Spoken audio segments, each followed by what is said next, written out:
Low carb is not the only way of achieving remission, but it is certainly becoming very popular at the moment. And I think a lot of that is to do with the fact that it's logical.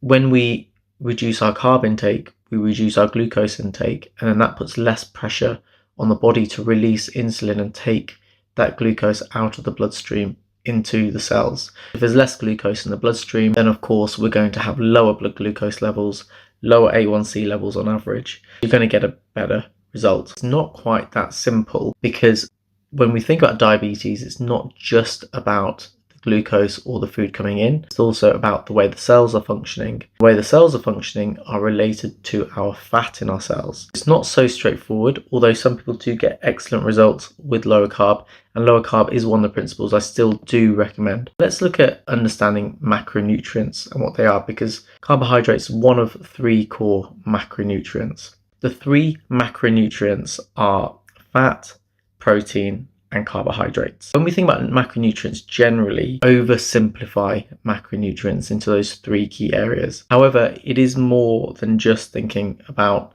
fat, protein, carbs. For example, with fat, there's different types of fat. You've got different types of fatty acids. You've got the triglycerides, saturated fat, monounsaturated fat, polyunsaturated fat. It is more than just thinking about fat, which means that we can get them from carbohydrates. Broadly speaking, there's 3 different types of carbohydrates. You have sugar, starch, and fiber. Sugar is sucrose, and that breaks down into glucose and fructose. Starch, you can think of these as long chains of sugars, such as potatoes, pasta, rice, and then we tend to chop them down into glucose. And that's mainly glucose, whereas sugar has fructose and glucose, 50-50. And then there's fiber, and there's 2 different types of fiber. There's soluble fiber and insoluble fiber. Generally speaking, we don't think of fiber as being absorbable into the body. Some of it is, but most of it isn't. And fiber is generally thought of as a good type of carbohydrate. Now, often when we're thinking about low carb, we ignore fiber. When people talk about low carb, they're just talking about the sugar and the starch. But it's important to remember that fiber is a type of carbohydrate. So I do think your choices become easier when you start to understand the different types of macros. I do think nutrition advice is so confusing, and I think a lot of this is partly because we think so black and white around low fat, low carb, and then there's this spectrum of people being on one end of the spectrum, other people being on the other end. I have to say low fat generally is not a popular thing right now, but it has been in the past, and we see that still in supermarkets and in branding, and 0% fat light as a term often used. But there's other factors involved as well. There's the quality of the nutrients, micronutrients, where the nutrients have come from, there's the water content, there's the fiber, there's the protein. Really, where is the sweet spot in this? And at the moment we're looking towards the low carb end of this. It is confusing, but that's because there's always emerging science, getting better knowledge of health impacts. There is influence by different people, including the food industry. And then there's obviously politics involved sometimes, government intervention. And then we all have our friends and family who are providing opinions too. It's not that simple, because carbs turn into fat and protein can turn back into carbs. It's not directly related to what we're eating. The body will tend to move things as it needs. That glucose is in the bloodstream, and that glucose then is transported around the body. So it'll be transported to the liver, to the muscles. Sometimes it doesn't need insulin when it moves to the muscles. It may be then stored as fat, and some of it may even be gotten rid of by the kidneys. It needs something to help get it there, and that is the insulin. If we reduce the amount of glucose coming into the bloodstream, then essentially we're reducing the amount of insulin that the body needs to produce, putting less pressure on the pancreas, which produces insulin, less likely to exhaust it. And also, if there's less glucose, the body needs to deal with it less, to be stored as fat. Logically, this sounds like a great idea. It sounds like we should probably be going low carb. And what's happening at the cellular level? Well, at the cellular level, this is where the insulin attaches to receptors on the cells. Now, this is important because it tells us it's not just about the carbs at this point. So if the insulin attached to receptors, then this opens up channels which allows glucose to enter into cells. When glucose enters into cells, it obviously comes out of the bloodstream and our blood glucose level drops, and this helps to lower our A1C over the long periods. The thing is, how many receptors are there on cells? When there is more fat in the cells, then there are less receptors. So if there is more fat, less receptors means there's less insulin ability to bind onto them. This means that there's less channels available to allow glucose in. And the thing about weight gain is, yes, it is about glucose and the cells turning this into fat for storage, but it is also about other macronutrients too, and that does include the protein, it does include the fat. This is where sometimes the story around going low carb doesn't quite fit, because we do then have to look at our overall calories, and then we also have to look at the quality of the foods. Straight up, if you reduce the amount of carbs coming in, you're going to get lower amounts of glucose, less need for more insulin. But the potential problem could be if there are not enough receptors on cells, then we can't get that remaining glucose out of the bloodstream, or the body's not very receptive at getting rid of glucose quickly. Sugar is a really key one. On the outset, it seems that sugar may not be as bad as other types of carbs, because half of it is glucose, the other half is fructose. The whole of it together is sucrose. Now, the fructose has a different way of being metabolized by the body. It doesn't need insulin, and fructose is much sweeter than glucose, and so that's why you find that sugar is sweeter than other forms of carbohydrates. This fructose, it gets metabolized by the liver, and in fact it can affect liver metabolism. One of the key things that the liver does is it helps to store extra glucose in the form of glycogen. So if the liver isn't functioning very well, it may actually lose its ability to store as much glycogen. And also we know that when the liver isn't functioning well generally, then this tends to increase the risk of type 2 diabetes. The fructose, when it's metabolized by the liver, may then be turned into glucose. Then we're adding in more glucose into the system over a longer period of time. So that can be potentially problematic. The other thing with fructose is it takes a lot more effort to actually break down. Because it can't be stored, it must be used. It may also potentially contribute to inflammation. It is not a reductive form of eating. It's not just about lowering your carb. It's about what are we replacing that with. It's about making sure we eat higher protein foods, increase our fiber, increase the water content, increase the healthier fats if you're having different fats, taking in vegetables that have carbs but have all those in them, so essentially non-starchy vegetables. You might be thinking then, well, how many carbs do we need?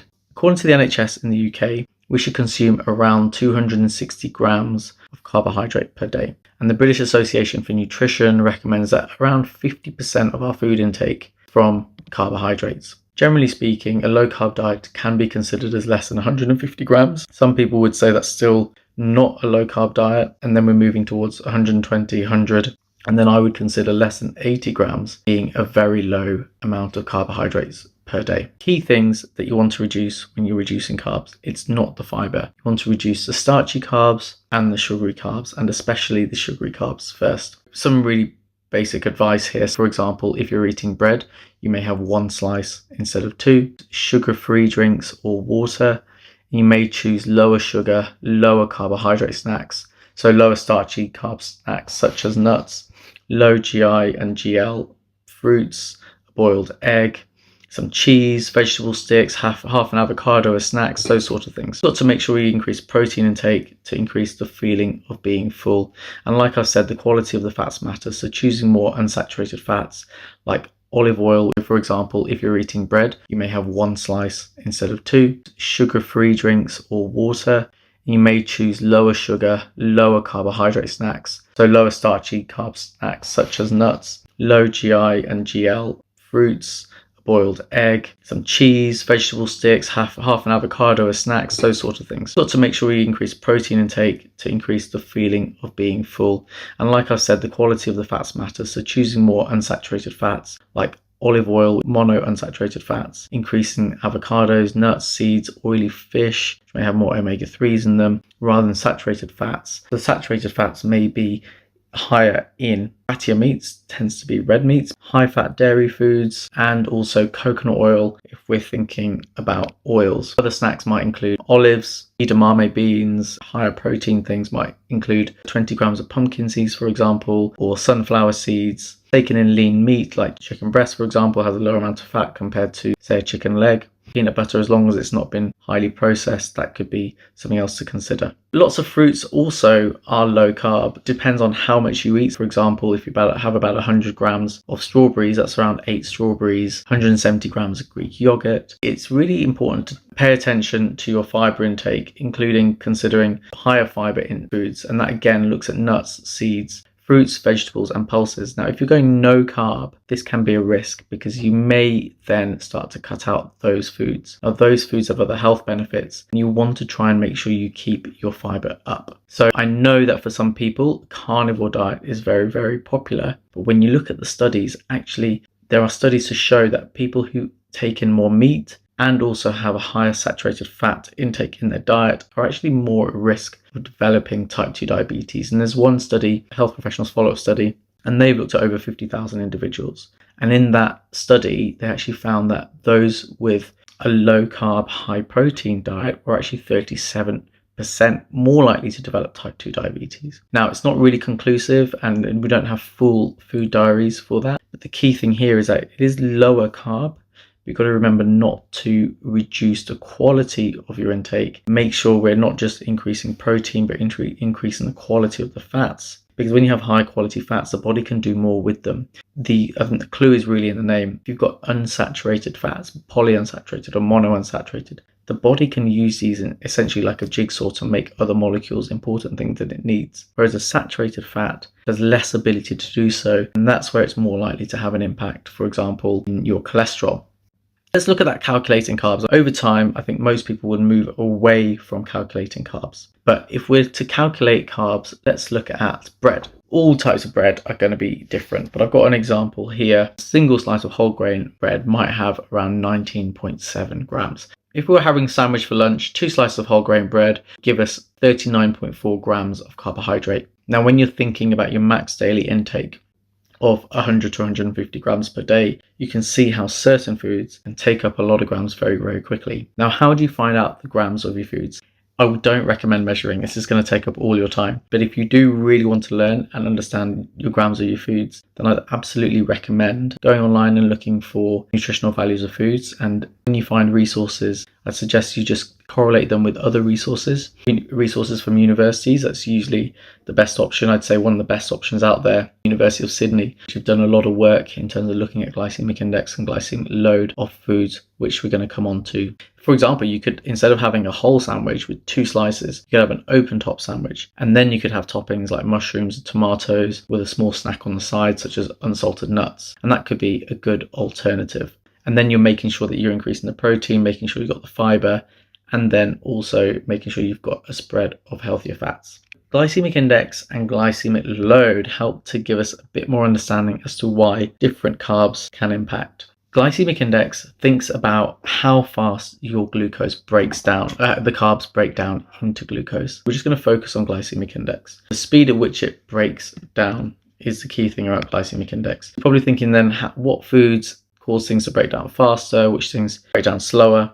Fiber is a really core component in slowing down glucose spikes. So if it breaks down quickly, you're more likely to get a glucose spike. The foods that are processed, that have been reconstituted together, break down quickly. As a general rule, they will tend to break down quickly, and they will tend to have less fiber, and the glucose is not stored in complex structures. The key thing there is keeping an eye on your processed food as one way to look at this. And then different fruits will have different glycemic indexes, and generally fruits will have a higher glycemic index than other foods.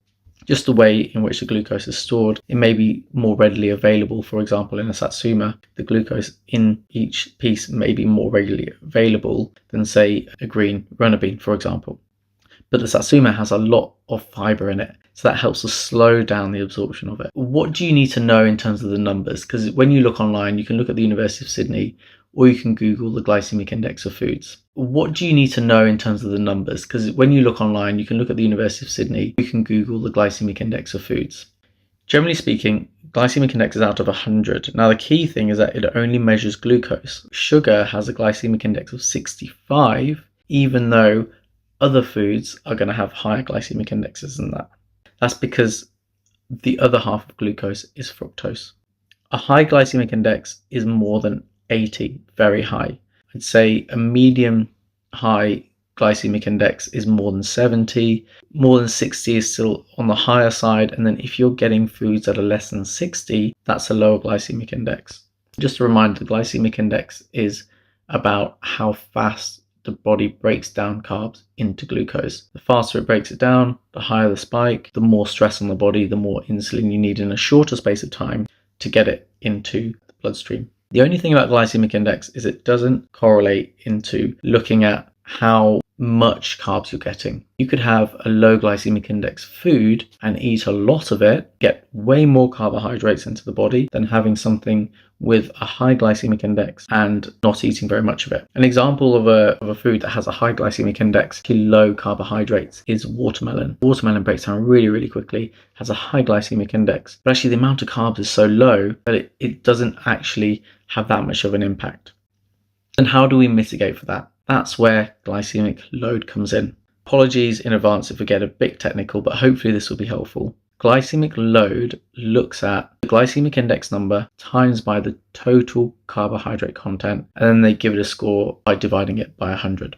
Generally speaking, if you have a glycemic load of more than 20, that will be considered as very high. Between 10 and 20, we sort of medium. Less than 10, generally considered low. Let's say we have a banana that's 27 grams of carbs, 3 grams of fiber, and has a glycemic index of 51. Tables of glycemic index are available online, University of Sydney, but they also check glycemic load as well. So if we were to calculate the glycemic load of that, we will take away the fiber, because we don't calculate that when we look at GI and GL. 27 grams of carbohydrate minus the 3 grams of fiber is 24 grams of carbohydrate. Then we look at the glycemic load. By calculate the glycemic load, 24 grams of carbohydrate times by the GI number, which is 51, and then dividing that by 100. Then that medium-sized banana has a glycemic load of 12.2.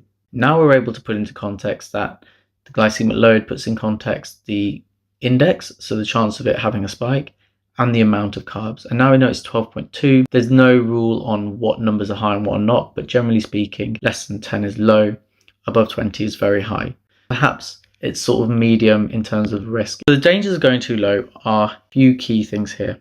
One, being too restrictive in your diet. When you go too low, you actually lose the options. When you're going no carb, then you're losing the options of so many foods. Foods don't just exist in 3 sets of macronutrients, and they don't exist without all the other vitamins and the other benefits too. So really, you just want to be careful with going too low, because you'll then be limiting the amount of foods that you can eat, and it becomes very hard to sustain over a long period of time. The second thing, which is related to that, is total quality of your food. We tend to eat in patterns rather than individual foods. You should think about your dietary pattern rather than specific foods that you're eating. So I wouldn't be too caught up. Say you're trying to avoid a large banana that has a high glycemic load or a high glycemic index in the context of the whole of your diet. And then the third thing is looking at the underlying reasons why type 2 diabetes happens, which is it's more around the fat in the cells, and the fat in the cells is partly carb related if that's turning into fat and then reducing the number of receptors, but it's also the rest of your calories, including your saturated fat intake. The other thing is that we want to make sure